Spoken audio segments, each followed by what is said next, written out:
pasamos a revisar otro tema, Francesco Gatzela. Efectivamente, ¿cómo están? Muy buenas tardes. Los quiero invitar a ustedes en sus casas a poner mucha atención, porque este tema nos preocupa a todos y es importante que usted como ciudadano de esta república lo sepa. Esta es una investigación del Departamento de Prensa de Canal 13. Mira el siguiente titular. Reportaje este 13. Corte Suprema otorga cientos de libertades ya rechazadas. Pequeño contexto para explicar, vamos a profundizar en el tema, pero ojo con lo siguiente. Las personas que están presas, que están privadas de libertad, tienen el beneficio en cierto minuto de decir, bueno, quiero optar por una libertad condicional. El sistema, como está ahora, porque sabíamos que arrastraba muchos problemas, claro, no está generalmente otorgando esas libertades. Muy poco, 1 de cada 10, incluso menos. Esto se restringió. Para usted seguramente puede ser una buena noticia. Efectivamente, personas que quieren estar libres después de un tiempo no lo están. Pero recurren de amparo, una cuestión media técnica, pero para explicarla en sencilla, alegan en la justicia chilena que sus derechos están siendo vulnerados. El camino puede ser largo, termina en la Corte Suprema y esta última instancia, en general, está otorgando esas libertades. Por eso ese titular, por eso personas que estaban pidiendo la libertad la están consiguiendo aun cuando ya fue previamente rechazada. Tenemos interesantísimos invitados. Alejandro Rivera es periodista, investigador de nuestro canal. Muchísimas gracias por estar junto a nosotros. Sí, él realizó este reportaje y nos va a explicar, tiene antecedentes, detalles, ejemplos. Y además está Cristian Alvear, exdirector de Gendarmería. Muchísimas gracias por estar junto a nosotros. Gracias. Bueno, Alejandro, ¿puedes darnos de alguna manera un ejemplo, un hecho concreto por el cual entender este titular que nos preocupa? Claro, mire, pónganse en el caso de una víctima de una violación. Uno de los delitos más graves. Más graves, por cierto, y más dramáticos, que ella ha visto cómo ese victimario fue condenado, en efecto, y se sentía quizás segura ya. Y pensó que se había hecho justicia. Claro, perfectamente, pero después se lo encuentra en la calle. Eso ha ocurrido. Imagínense la víctima o la viuda de un carabinero que vio como el homicida de su esposo, en este caso, luego de cometer una serie de delitos posteriores a este homicidio, nuevamente está libre.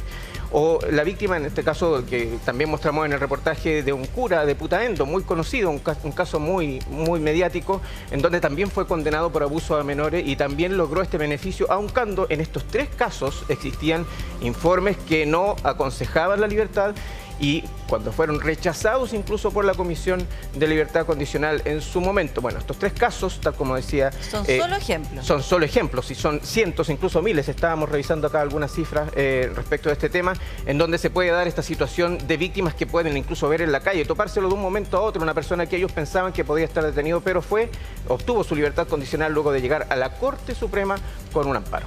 Eso cuando le cierran una puerta, le dicen, no, estoy tratando de acceder a una libertad, le cierran la puerta, se van por el lado y llegan a la Corte Suprema y la Corte Suprema se las da. ¿Es así? Claro, en este caso las comisiones revisan todos los antecedentes que maneja Gendarmería, tienen que ver su comportamiento durante los últimos 4 bimestres, si estuvo dentro del recinto penitenciario en alguna actividad, si muestra alguna señal de querer reinsertarse a la sociedad. Claro.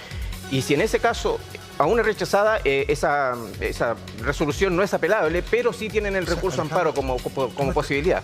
Me estáis diciendo, a ver, que violadores, abusadores sexuales, homicidas están saliendo, no están cumpliendo la condena completa en prisión, sino que están recurriendo a este beneficio y están en la calle hoy día. Sí, claro. Sí, claro. Veamos, mira, hay una gráfica que tenemos preparada. Mira. Claro. Tiene que ver con el análisis que nosotros hicimos con el investigador de este reportaje, que es Joaquín Lavé, desde el año 2019. Ahí hay un tema con los años, pero da lo mismo. Son 206 homicidas, 53 violadores y 48 abusadores sexuales, entre muchos otros delitos que llegaron a la Corte Suprema. Y abusadores, estamos hablando también de pedófilos, ¿no? Pederastas, ¿no? Sí, claro, personas que abusaron de menores de edad, por cierto. Mira, solamente para que quede aún más claro cómo funciona el sistema, porque la verdad es que es bien impactante. Muy simple. Estas personas que están presas por hechos como estos, así de graves... Son los delitos más graves. Los más graves. Sí.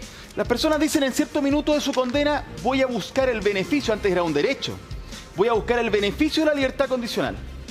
Y se presentan con sus abogados, la Defensoría Penal Pública en general, a una comisión de libertad condicional, que está compuesta por distintos jueces. Y le dicen, yo quiero estar libre según una serie de requerimientos, y llega a Gendarmería, y después le vamos a preguntar a usted, por supuesto, y muestra evidencia, informes, en los cuales dice si esta persona está o no apta según la opinión de Gendarmería, quienes están a cargo justamente de la población carcelaria del país, y en general estos son informes negativos. Claro. Hace un tiempo estas comisiones de libertad condicional decían, de todas formas, muchas veces, vamos a darle la libertad. Hoy por hoy, Alejandro, corrígeme tú, no está siendo así. Un 7%. No, un 7% en la última etapa fue ni siquiera 1 de cada 10 casos está logrando la libertad. Pero después recurren de amparo, que era lo que les explicábamos. ¿Y la Suprema qué hace? Explícanos esa parte, porque, es decir, la comisión dice no. ¿Pero ellos qué hacen después para conseguir de todas formas la libertad? Ellos tienen que llegar a por cierto, tienen que presentar el recurso de amparo, porque esta es una decisión que no es apelable, pero el mecanismo judicial que tienen es presentar este recurso, ¿cierto?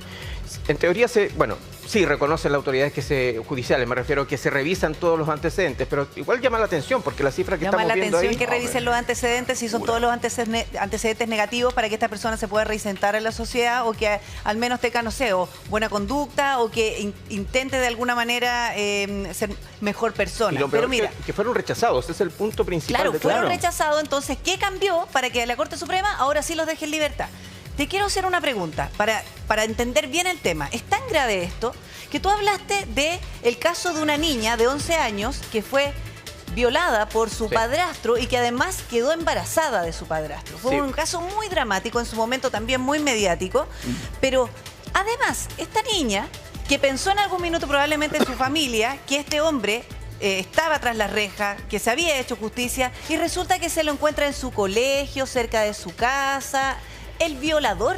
Exactamente, que había sido su padrastro, ¿cierto? Esto ocurrió en el año 2013 y que, por cierto, motivó una serie de marchas en esa época, probablemente ustedes recordarán, que tenían que ver con la legislación del aborto por 3 causales. Bueno, en efecto, en el año 2020, esta persona accedió al beneficio de libertad condicional luego de presentar un amparo y posteriormente... ¿Una persona que había sido condenada a 20 años?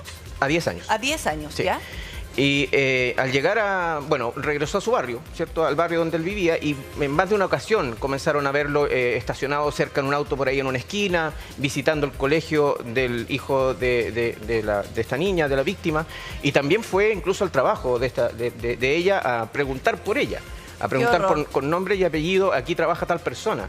Lo que nos contaban los familiares, obviamente aquí hay un recuerdo total del nombre de la víctima desde esa época hasta ahora, es que ella lo vio, de hecho, saliendo del local comercial. Ella por suerte no estaba dentro de ese local comercial, estaba afuera como en un kiosco. Y le fue a decir a su jefe quién era esa persona, que ellos tampoco sabían quién era, porque estaba preguntando por ella.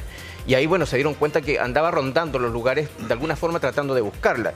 Y en parte ese es el gran problema, y hay expertos señalan que no hay un tratamiento tampoco respecto de las víctimas cuando puede existir la posibilidad de que el victimario salga de la cárcel. No ni siquiera hay ningún tipo de protección. Ni siquiera hay una notificación a esa persona que puede eventualmente decir, me lo voy a encontrar en la calle, me avisaron que va a salir. ¿Sabes qué pasa? Que pasa esto por una falta de empatía con las víctimas, que es impresionante. Y sobre todo, además, quiero preguntarle a usted, Cristian, como exdirector de Gendarmería, los informes de Gendarmería que ustedes elaboran, todos estos casos tenían documentos que en el fondo hablaban de que no se aconsejaba que la persona saliera en libertad. Y sin embargo así lo hicieron.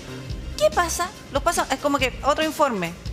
Chao. No los miran, los consideran. En algún minuto decían, no los consideramos porque estos son como copy-paste, son todos iguales. Imposible no acordarse de Hugo Bustamante, por ejemplo. Por ejemplo. Claro. Bueno, yo creo que lo primero que todo es precisar que la ley, la libertad condicional nace al alero del decreto ley 321 del año 1925 y ha tenido modificaciones durante todo este último tiempo. El 2012, no sé si ustedes lo recuerdan, se eliminó la injerencia de los seremi de justicia porque se politizaba la decisión final de la libertad condicional y se quería, obviamente, privilegiar lo técnico. Posteriormente, ya el 2019-2020, pasa esta libertad condicional a ser un beneficio, deja de ser un derecho, lo que muy bien decías tú. Y lo segundo, la intervención de la libertad condicional ya no es solo administrativa, sino que se hace un plan de intervención en el medio libre, donde un delegado tiene 45 días para definir el plan de intervención para este sujeto, ¿no? Ya, pero uno supone que al ser un beneficio tiene que cumplir con ciertos requisitos para poder acceder a ese beneficio. Y resulta que estas personas no están cumpliendo con para ningún allá requisito. Voy. La ley y todas las modificaciones apuntan justamente a que esta sea una decisión técnica. Hoy día, antes la libertad condicional era un control administrativo, una firma, ¿no? Hoy día es una intervención en el medio libre y hay que entender que la libertad condicional es una forma distinta de cumplir una pena privativa de libertad. Lo que no significa que exista ligereza en el análisis de los antecedentes, porque por ende Gendarmería hace un informe sustentado en el modelo RNR, que es un modelo de riesgo de reincidencia, necesidad de intervención y capacidad de respuesta. Si Gendarmería establece que este sujeto tiene un alto riesgo de reincidencia, ¿qué más evidente alto riesgo de reincidencia? Si le estamos dando, obviamente, a una persona la libertad condicional que tiene un alto riesgo de reincidencia, creo yo que estamos siendo, como Estado, un poco irresponsables. O sea, pero además estamos hablando de reincidencia en casos de homicidio, violaciones, abusos sexuales. No estamos hablando de que cerró un cenicero o que, no sé, asaltó un supermercado o que es mechero. Claro. O sea, estamos hablando de delitos extraordinariamente graves. ¿Me permites decir una precisión? La libertad condicional también, haciendo un mea culpa como institución en su minuto, la libertad condicional por años, décadas, se consideró ausencia de castigo. Vale decir, el interno que no tenía falta al reglamento interno, era totalmente posible que tuviera muy buena conducta. ¿Qué hicimos nosotros el año 2020 a través de la resolución 5419, que se aprobó el 5 de noviembre del 2020? Asumimos que la conducta tiene que estar relacionada con el plan de intervención individual. Vale decir, si el interno, aunque se porte bien, no adhiera al programa de intervención, jamás va a tener buena, ni mucho menos muy buena conducta. De tal manera de que la libertad condicional, porque todos los internos que se presentan a la libertad condicional son aquellos internos que tienen la calificación de muy buena conducta. Esta resolución repiensa la forma de calificar la conducta, otorgándole un 60% la adherencia o no al plan de intervención individual. Claro, pero veamos justamente toda esa explicación con detalle que usted nos acaba de dar, el paso a paso, ¿en qué se refleja? Alejandro, nos hablabas de un caso de un sacerdote también, sí, que es emblemático.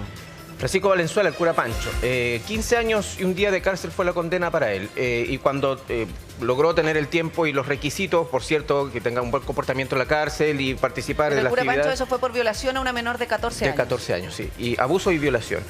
Él intentó optar al beneficio de libertad condicional, le fue rechazado con un informe que era desfavorable. Y el informe lo tenemos acá, dice, se encuentra pendiente su participación en el programa para ofensores sexuales. Eso quiere decir algún tipo de tratamiento para su tema, ¿no? No quiso ir. No quiso ir. No quiso. Mantiene necesidad de intervención en diversas áreas que se detallan en dicho documento. Lo tenemos ahí, no te preocupes. Claro, ahí se está leyendo. Siendo posible concluir que el postulante no cumple con las exigencias establecidas. No cumple con... O sea, más claro imposible. No cumple con las exigencias. La comisión, por cierto, rechazó. Pero él recurrió de amparo. Y la Corte Suprema le entregó la libertad. Eso me gustaría saber a mí. ¿Qué es lo que cambia? ¿Cuáles son las condiciones que cambian al momento de acceder a la Corte Suprema? Y la Suprema, a pesar de ese informe que es negativo y que fue rechazada la libertad, le otorgan la libertad igual. De acuerdo con lo que nosotros pudimos conversar, ellos tienen a la vista los informes. Sin embargo, tal como decía aquí se está velando por una supuesta infracción a sus derechos, ¿cierto? O sea, no tiene que ver directamente con el delito, es otro tipo de recurso el que está... Claro, el mecanismo, es una estrategia para poder... O sea, aquí el que comete el delito tiene más derecho que la víctima, una vez más, queda en evidencia. Incluso, ¿sabes qué es lo que a mí me llamó poderosamente la atención? Tratando de investigar un poquito la pega que ya había realizado Alejandro y Tomás. Efectivamente, el recurso de amparo es una cuestión... A ver, por decirlo así, es un acuerdo internacional que defiende los derechos de las personas privadas de libertad.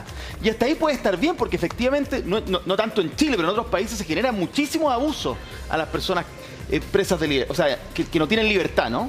Pero el tema aquí es que, como tú bien decías, es un camino separado por el cual ellos, una vez rechazada la postulación, dicen, no, aquí me están vulnerando mis derechos que yo tengo como ciudadano al margen de estar privado de libertad.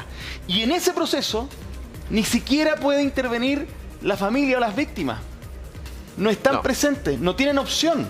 Eso es lo que lo hace más delicado todavía. O sea, la familia no puede hacer nada en el camino. No le importa a las víctimas. Tenemos que entender también, y Cristian le voy a pasar la palabra porque está pidiendo, también tenemos que entender de que hay un sistema legal que permite que la Corte Suprema falle así. No es que la Corte Suprema quiera o se le ocurra dejar libre a estas personas, es porque la ley se lo permite. En este caso, está a favor de esa petición que realizan estas personas por el otro camino. Y es por eso que se le da. O sea, yo quiero pensar, y me imagino que usted también, todos queremos pensar de que los jueces están más preocupados de proteger a los inocentes que a los abusadores, a los homicidas y a los violadores. Pero hay un tema legal que permite esto. ¿O no, Cristian? Claro, viendo el caso recién ahí, el no ir al taller de ofensores sexuales, en la nueva resolución aprobada el 2020, este sujeto no tendría la calificación de muy buena conducta, por ende no hubiese sido presentado a la libertad condicional. Esa es la importancia y la relevancia de un instrumento, que es un software de conducta, que se hizo con capacidades instaladas, con profesionales uniformados, con la convicción de que teníamos que hacer un aporte también en el contexto de la libertad condicional, y eso también significa un reconocimiento al personal que trabajó por años. Los informes que realiza Gendarmería desde el punto de vista técnico, en la evaluación del interno, no es vinculante. No es vinculante, pero ojo que precisa el riesgo de reincidencia. Si este es un modelo que no es chileno, el modelo RNR es un modelo canadiense, que se compra la licencia, se empieza a aplicar en primera instancia en el sistema sustitutivo y hoy día en el sistema también privativo de libertad, y en consecuencia tiene evidencia. Y esa evidencia demuestra que un sujeto tiene altas probabilidades, bajo determinadas circunstancias, de recibir. Mientras no sea vinculante... El punto no es vinculante y por ende no es responsabilidad de la institución, pero no por eso no hay una responsabilidad de Estado. Yo no digo que sea responsabilidad de la institución, todo lo contrario. Me parece que es una falta de respeto a la institución. Porque ustedes realizan un trabajo que no es una falta de respeto, porque ustedes hacen un seguimiento de los internos, los evalúan, comparten con ellos, están en su custodia, hacen todo el camino. Y al final, ustedes emiten un informe y, sí, no, pero no importa. Ahora, eso sí, hay un cambio legal que se está proponiendo para que ese informe tenga una calificación distinta. Claro. Pero eso se está discutiendo. Eso sería lo lógico. ¿Pero eso qué? ¿Porque podría ser vinculante? No, vinculante no va a ser, porque siempre tiene que haber una instancia que reciba ese informe. Sí, claro. Sí. No hay una pelea ahí por si lo hiciera Gendarmería, solo Gendarmería, porque ¿para qué tenemos otra comisión en ese caso? Se genera un mecanismo de control que lo haga otro organismo. El tema es no vinculante, pero cuánta relevancia le estamos dando justamente a y lo otro es repensar. Por ejemplo, en la ley de rebaja de penas, el interno condenado tiene una sola vez en toda su vida intrapenitenciaria el derecho a postular a la ley de rebaja. La libertad condicional, cuantas veces sea condenado, puede postular a la libertad condicional. Claro. Entonces, queremos desincentivar la reincidencia, entonces la libertad condicional sea también con la libertad de rebaja una sola vez. De la crisis de seguridad que tenemos, una de las cosas que hemos discutido aquí mismo en esta mesa es que las penas no se cumplen. No, pues las penas no se cumplen, y el tema es que cuando no se cumplen las penas y además salen a delinquir nuevamente. Ahora, cuando nosotros hablamos, y lo planteaba recién, la falta de empatía que hay con las víctimas en el Estado chileno, quiero saber qué es lo que dicen las víctimas. Tú tuviste la posibilidad de conversar con las víctimas. Claro. Sí, claro. Bueno, en este minuto no hay una instancia formal en la cual las víctimas puedan estar presentes en todo este proceso. ¿Cómo se sienten? Obviamente muy desprotegidas, por cierto. O sea, el caso de Belén es el más claro de todo. La persona fue a buscarla a su trabajo, a su casa, fue al colegio del niño. Y ahí no hay ni siquiera una notificación, insisto. También es algo que se quiere cambiar. Ahora, la Fundación Amparo y Justicia, que se dedica puntualmente a representar a víctimas de delitos muy graves de violación con homicidio, generalmente de niños, niñas y adolescentes, ha logrado alegar en algunos casos en este proceso y también visibilizar lo siguiente, que tiene que ver con la necesidad de que las víctimas tengan voz en este proceso, porque ahora no la tienen, salvo ellos que por diferentes situaciones han logrado estar presentes. Para lograr eso, ¿qué tenemos que presentar un proyecto de ley? El proyecto se está discutiendo. Hay que crear la Defensoría de las Víctimas de una buena vez. Claro, que la excusa es que la cantidad de recursos respecto de cómo se dirige y que les den voz en este debate, porque imagínate, puede estar y no estar porque incluida. te voy a decir que la Defensoría Pública funciona bastante bien, porque tiene buenos resultados. Quiero saber qué pasa con lo que te ha respondido la Corte Suprema. Lo estamos en un tema muy importante. Exactamente, muy delicado. Mire, saludando a todos quienes agregaron nuestra sintonía. Vea este titular. Corte Suprema otorga cientos de libertades y aquí está la clave. Ya rechazadas libertades condicionales a criminales que ya fueron rechazadas. Estamos hablando de homicidas, violadores, abusadores, entre otros. Bueno, para que se grafique mejor este caso, este tema, Alejandro Rivera. Murió una escolta de Ricardo Lagos en su periodo y él dijo que esa muerte no iba a ser en vano. Bueno, ese criminal es parte de este problema. Explícanos por qué. Claro. Año 2002, escolta del presidente Ricardo Lagos, que estaba haciendo una especie de avanzada, iba hacia el sur y se encuentra con unos delincuentes que estaban, cometiendo delito ahí en plena Ruta 5 Sur. Comienza una persecución y resulta baleado y fallece. Un hecho que generó mucho impacto en su momento. De hecho, hubo cambios legales respecto de las penas para quienes asesinan a policías en ese momento. Bueno, esta persona cumplió su condena y después cuando salió, nuevamente cometió otro delito, otra balacera con otro carabinero que afortunadamente no falleció. Estuvo preso y recibió el beneficio de libertad condicional. Y estando con libertad condicional se vio involucrado en el robo de 15 cajeros automáticos. Claro. Y lo detienen de nuevo. Y ahora nuevamente presentó la solicitud. Por cierto, le fue rechazada, pero se encuentra en libertad actualmente, por el mismo motivo. Entonces es un ejemplo claro de cómo, lo que decía hace un rato usted, el beneficio de libertad condicional se puede postular las veces que cumpla los requisitos que tienen que ver con el cumplimiento de cierta cantidad de pena. Oye, pero esto es impresionante. O sea, una persona que asesinó a un carabinero, sí, que era escolta del presidente de la República del minuto, sí, cae preso, cumple condena, vuelve a caer preso porque casi asesina a otro carabinero, pide libertad condicional, les da la libertad condicional, que eran otras reglas en esa época. Es involucrado en otro hecho delictual gravísimo. Mientras estaba ocupando el beneficio. Mientras estaba en libertad condicional, claro, o sea, la pena no estaba cumplida. Y cae preso nuevamente. Y ahora, como las reglas cambiaron, le fue negada la libertad condicional. Sí. Pero aplicó el recurso de amparo que terminó en la Suprema y... Sí, está libre. Está libre. Claro. Y en esa época también no es tan solo eso, no son tan solo los disparos, el crimen del carabinero. En ese momento se le encontró incluso un arsenal a ese grupo de armas. Así de peligroso. Y de hecho es descrito así en los informes de Gendarmería. Por eso que llama la atención a fin de cuentas cuando se toma esta decisión. ¿Sabes qué pasa? Que además hay casos que son muy mediáticos por la repercusión que tiene, por el drama que tiene y sobre todo si nosotros, por ejemplo, nos vamos al caso del cabo Florido, quien le da muerte al cabo, es una persona que estaba cumpliendo libertad condicional. Y entonces ahí uno dice, a ver, una persona que está con libertad condicional, que fue tema en ese minuto, arreglemos las cosas. Ya, se arreglaron las cosas en parte, pero resulta que ahora aparece el recurso de amparo ante la Corte Suprema y salen en libertad condicional igual. Entonces arreglamos una cosa, pero finalmente el objetivo se cumple igual y hay delincuentes que han cometido crímenes muy graves que ahora están libres. Mira, yo... siempre me acuerdo de este caso porque yo creo que es emblemático y todos lo tenemos en la memoria. La muerte, perdón, es horrible decir los cargos, pero violación y homicidio o femicidio de Ámbar Cornejo, esta jovencita que... 16 años. Exacto, 16 años, que muere a manos de esta persona. Hugo Bustamante. Entonces, Hugo Bustamante. Vamos para atrás de Hugo Bustamante. Él tuvo una condena primero por 10 años por robo o asalto, un delito grave, tuvo una condena. Obtiene su libertad. Después asesina a su pareja y al hijo de su pareja, lo esconde en un tambor, en una casa en Villa Alemana, o que fue, no me acuerdo bien, creo que era Villa Alemana. Lo esconde en un tambor. ¿Y entierra el tambor? Entierra el tambor. Bueno, lo descubren. Nuevamente condenado. No obstante...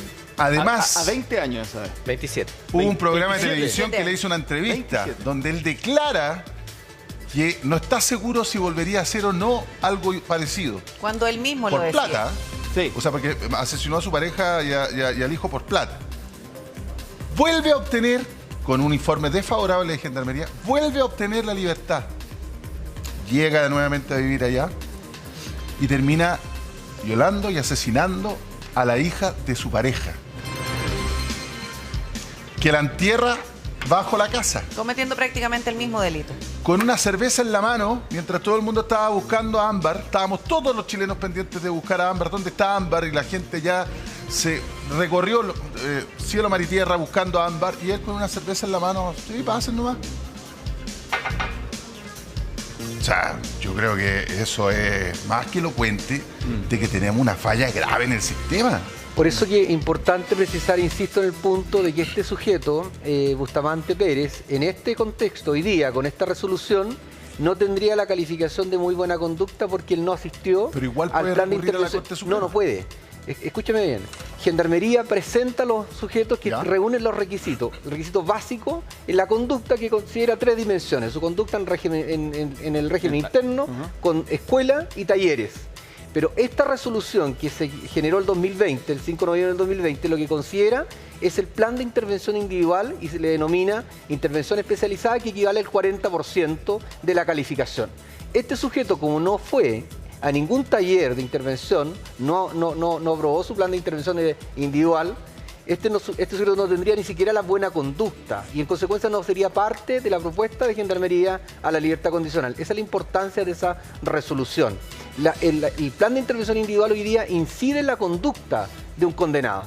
Por eso que es relevante también que la libertad condicional se repiensa en el punto de que a lo mejor sea una vez que un condenado tenga derecho y no, como usted bien decía, que multireincidentes sigan teniendo esta oportunidad de tener libertad condicional. Es más, hay internos que han sido recapturados, quebrantados, y el lapso que les queda por cumplir, nuevamente han sido beneficiados con la libertad condicional. Ese problema. Es ese problema. Sí. Entonces hablemos en serio. Y una sensación de injusticia, de falta de empatía con las víctimas, y que finalmente también es un sistema garantista que en donde no se hace justicia. Entonces, la verdad es que finalmente, si alguna persona que está en libertad condicional comete un crimen, y, no sé, un homicidio, ¿a quién le reclamo? ¿A quién juega la Corte Suprema? ¿Voy a ir a reclamar de por qué dejaron libre a un delincuente que terminó después con la vida de otra persona o delinquiendo?